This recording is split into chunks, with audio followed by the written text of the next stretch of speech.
Halo, Tika dan Enita.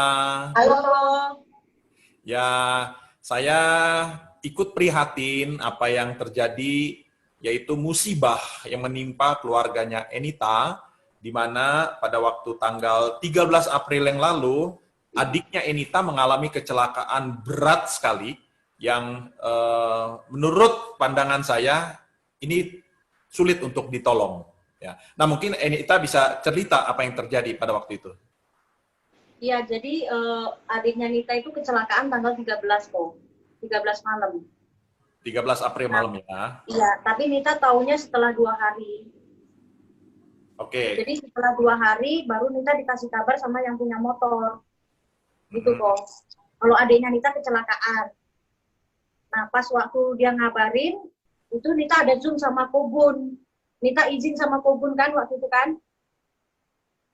Nita bilang, kok adiknya Nita kecelakaan, Nita bilang gitu kan. Habis itu Nita tutup Zoom, Nita langsung telepon si Tika kok gitu. Hmm.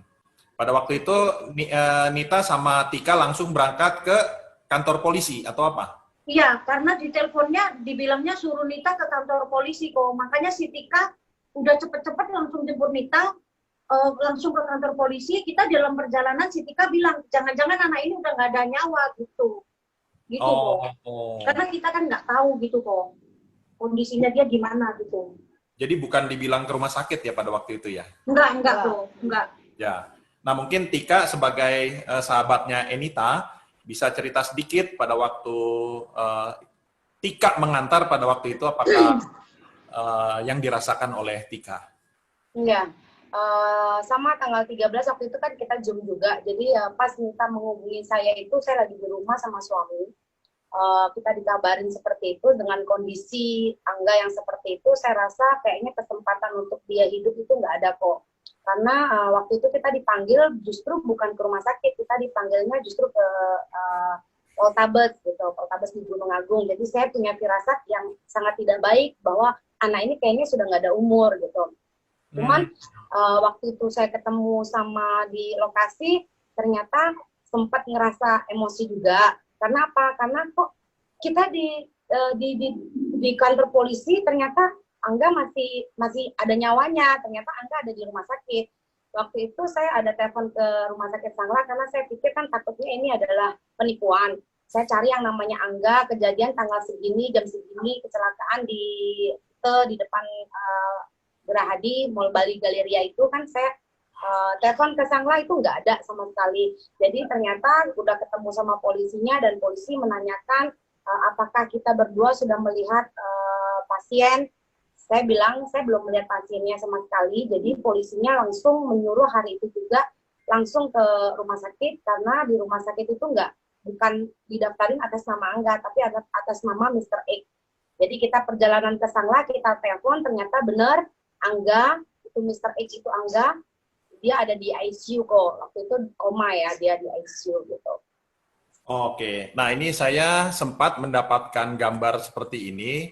Kalau saya menyaksikan gambar seperti ini, sungguh mengerikan sekali keadaannya ya. Kalau dilihat kejadiannya, kelihatannya keras sekali nih tabrakannya.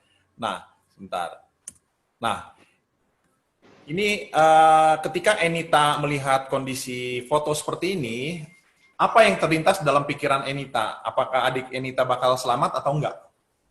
Yang pasti Nita nggak mikir adik Nita ada nyawa. Kayaknya itu apa namanya kok dengan lihat kondisi kayak gini gitu kan. Nita pikir dia udah meninggal di tempat gitu kok. Tapi ini mukjizat Tuhan gitu loh. Ini kebaikan Tuhan gitu. Sehingga adik Nita masih punya kehidupan baru lagi gitu.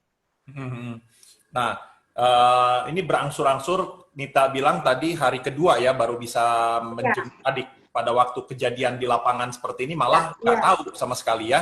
Nah, Ya betul. tapi ya, sudah berada di rumah sakit pada waktu ditengok, betul kan? Ya betul. ya Betul. benar Nah, kok. ini ada 3 gambar di sini, mungkin bisa ceritakan apa yang terjadi. Jadi gambar yang di ini kok di yang pertama yang tiduran itu kok yang Ya, di angka 8 yang angka 8 ini dia masih berbaring di ICU kok. itu pertama kali Enita besuk, jenguk. Iya, Ya, sama Tika. Ada di situ ya? Oke. Ya, itu foto pertama kali dia masih koma kok. Oke, masih koma. Kemudian, Lalu yang foto yang tengah itu ya. Iya, foto yang di mana namanya, yang di tengah itu, yang di tengah kok, itu Ya. foto di ruang semi ICU. semi ICU. Ya, karena dia belum sadar. Dia belum sadar itu kok. Oke. Yang terakhir, Nah, foto yang terakhir ini kok yang hadap miring itu dia udah hari keberapa ya? Kalau nggak salah hari ke-6 atau ke-7 itu kok dia. Tapi masih belum sadar juga itu kok. Jadi dia masih meronta-ronta, masih nggak karuan gitu kok. ya. Belum sadar. Jadi memang saya melihat kondisi seperti ini, satu sisi melihat keadaan seperti ini, gimana ya, perasaan saya bisa ditolong nggak nih, selamat nggak nyawanya. Dan satu sisi lagi, saya terus terang khawatir juga dengan keadaan Enita, Tika, dan Ko Freddy, karena kita pada waktu itu sedang awal-awal banget, di mana kita disuruh diam di rumah, nggak boleh keluar. Banyak sekali yang kena COVID dan banyak sekali korban nyawa pada waktu itu. Betul nggak? Betul banget. Betul banget kok. Jadi kan kita tuh nggak boleh yang ke rumah sakit juga ya kok ya. Jadi kan karena banyak banget dilarang sebenarnya untuk rame-rame pergi ke rumah sakit gitu kan. Tapi kemanusiaan sih kok lebih ke aku bukan memikirkan COVID-nya, tapi aku lebih memikirkan persahabatanku, kasihku sama ya persahabatanku, kasihku dan memang nyawa yang memang harus diselamatkan gitu kok. Jadi buat aku COVID itu nomor sekian gitu loh. Luar biasa ya, pelayanannya. Luar biasa, lebih luar biasa lagi Angga kok. Itu luar biasa lagi. Ini kondisi dia waktu keluar dari ICU itu belum sadar loh kok. Oke, nah pada waktu itu kalau boleh tahu, apakah yang dirasakan oleh Enita dan Tika yang spontanitas pada waktu itu, apakah langsung menjerit berdoa kepada Tuhan, atau sebaliknya frustasi, nggak bisa berdoa atau nggak bisa melakukan apa-apa? Enggak.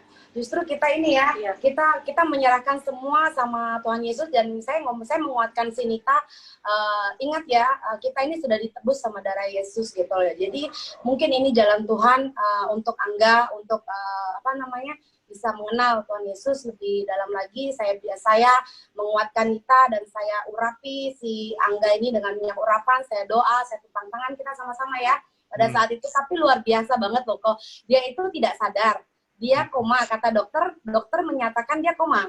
Dia tidak sadar. Tapi waktu dia sadar kok, waktu dia sadar yang dia ngomongin, dia nanya, ada orang yang doain ya, kemana gitu. Jadi dia mungkin, kata dokter nggak sadar, tapi dia tahu dia didoakan gitu loh. Luar biasa sekali kok buat aku, Angga ini luar biasa sekali. Dia dikasih kesempatan hidup untuk, mungkin ini rencana Tuhan yang terindah lah. Ada sesuatu yang mau dipakai buat Angga. Gitu. Pada waktu itu berapa hari di rumah sakit Angga terbaring?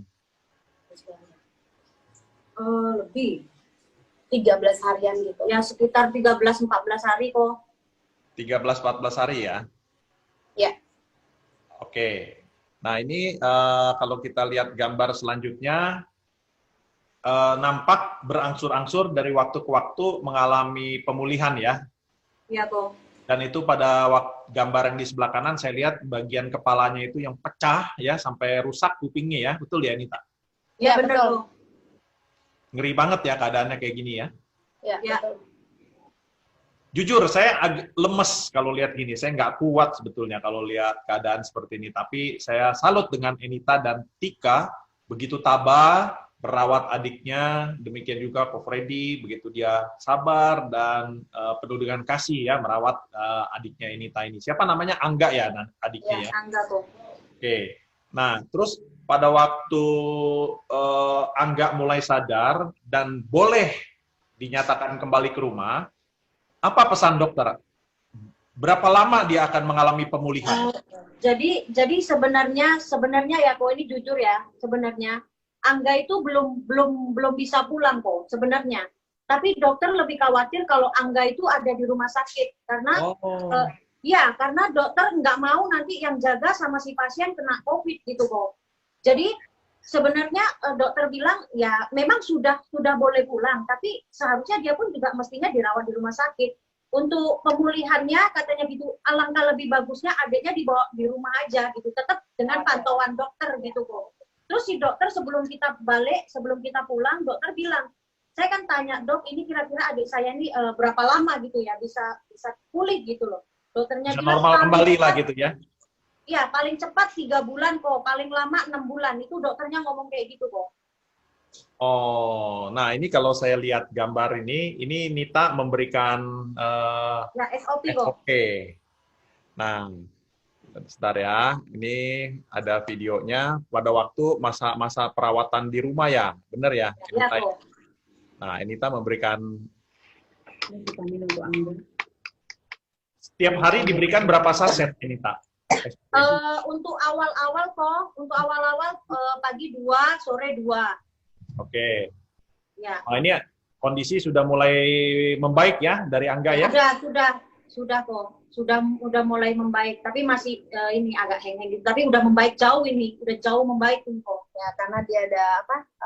Jadi kayak lemah gitu loh kok untuk di berpikirnya dia agak apa jadinya ya? Belum bisa Recovery banget ya? Ya. Ya, saya bisa memaklumi karena itu benturan di kepalanya sangat keras sehingga tadi lihat gambarnya itu kepalanya pecah, mengerikan banget ya keadaannya ya. Nah, Ya, apakah sekarang Angganya sudah ada di rumah? Ada kok. Ada Oh, kok. gimana keadaan dia sekarang? Ya, ini kok. Ini kan. Ini. Mana Angganya? Ya. Oh, ini Angga. Apa kabar Angga? Ya. Ya Pak. Nah, ini, oh itu, aduh, matanya masih belum bisa buka sebelah kiri dan kemudian telinganya juga rusak ya bagian kanannya ya. Iya. Tapi Angga sekarang sudah lebih segar badannya. Masih ada sakit-sakit nggak? Masih sedikit Pak di kepala Pak. Di kepala ya. Ya masih bengkak. Pada waktu kejadian itu Angga ingat nggak apa yang terjadi? Kurang ingat saya Pak. Udah nggak ingat lagi ya apa yang terjadi ya? Iya Pak. Karena langsung koma pada waktu itu ya. Iya Pak. Nah, Angga percaya siapa yang menyembuhkan Angga? Siapa yang menyembuhkan Angga? Ya yang setahu saya sih Tuhan Pak. Amin. Nomor 1 gitu Pak. Ya, oke. Ya berarti Tuhan sayang Angga karena kecelakaannya sangat berat loh. Tapi saat ini Angga masih bisa diberikan kehidupan, ya masih bisa aktivitas kembali normal. Ya tentu harus bersyukur. Nah, tadi saya melihat Enita memberikan SOP kepada Angga. Nah, apakah itu menolong untuk Angga? Diberikan SOP, membantu lebih cepat pemulihannya, Enita? Vitamin yang dikasih Ko Freddy setiap hari itu loh. Oh iya. Angga ngerasain enak nggak badannya? Yang penaan Mbak. Bentar Mbak. Enak. Penaan katanya kok, bahasa Indonesianya iya kok enak. Oke. Saudara sekalian, baru saja kita menyaksikan tayangan video testimoni dari Angga, yaitu adiknya Enita, di mana Angga sekarang kondisinya telah berangsur-angsur pulih, lolos dari maut.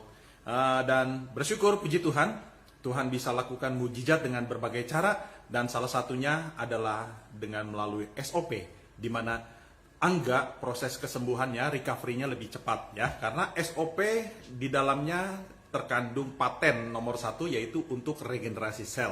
Mengapa Angga lebih cepat pulih keadaannya? Karena regenerasi selnya dibentuk oleh SOP.